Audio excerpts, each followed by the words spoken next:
مرجان نے آہستہ سے سر اٹھایا، کابل کی ہوا کو محسوس کیا اور ایک ایسی دھاڑ لگائی جس نے پورے چڑیا گھر کو ہلا کے رکھ دیا۔ اسی لمحے سب جان گئے کہ اس خاموش شہر میں ایک نیا بادشاہ پیدا ہو چکا ہے۔ بچے خوشی سے اس کے دیدار کو آتے اور مرجان وقار کے ساتھ سورج کے نیچے بیٹھ کر انسانوں کو دیکھا کرتا تھا۔ مگر وقت ہمیشہ ایک سا نہیں رہتا۔ افغانستان پر مشکل سال آن پڑے، سوویت جنگ، پھر اندرونی لڑائیاں، اور 1992 میں کابل بارود اور خون کا شہر بن گیا۔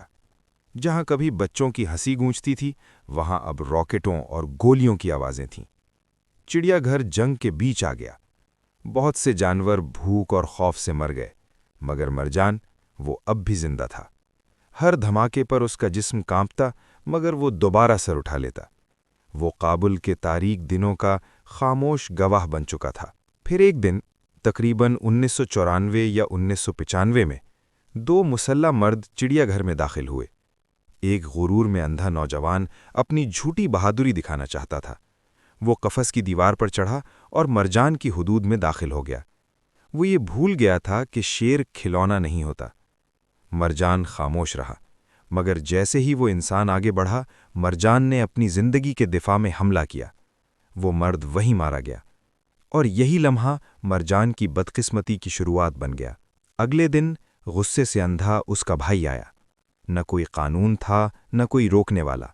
اس نے جیب سے گرینیڈ نکالا، پن کھینچا اور پوری نفرت کے ساتھ مرجان کے قفس میں پھینک دیا۔ ایک زبردست دھماکہ ہوا۔ جب دھواں چھٹا، نگہبانوں نے دیکھا مرجان زندہ تھا، مگر وہ اب وہی عظیم شیر نہیں رہا تھا۔ ایک آنکھ اندھی، دانت ٹوٹے ہوئے، جبڑا زخمی اور ٹانگیں لنگڑی۔ اسی دن دنیا نے اسے سب سے بدقسمت شیر کہنا شروع کر دیا۔ لیکن مرجان نے ہار نہیں مانی۔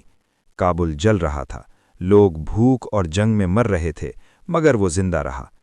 نگہبان اپنی جان خطرے میں ڈال کر آگ کے درمیان سے گزرتے اور اسے کھانا دیتے۔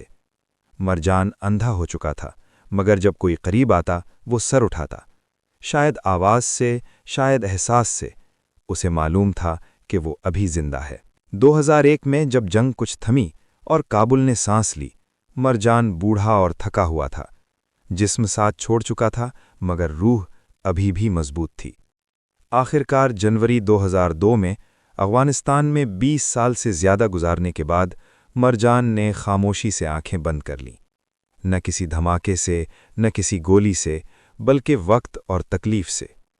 اس کی موت کے بعد لوگوں نے اس کا مجسمہ بنایا، ایک اندھے اور زخمی شیر کا، کیونکہ مرجان صرف ایک شیر نہیں تھا، وہ افغانستان کے زخموں کی علامت تھا، صبر، درد اور استقامت کی علامت۔ اور جو بھی اس کی کہانی سنتا ہے وہ سمجھ جاتا ہے کہ کیوں مرجان ایک ہی وقت میں دنیا کا سب سے بدقسمت اور سب سے بہادر شیر تھا۔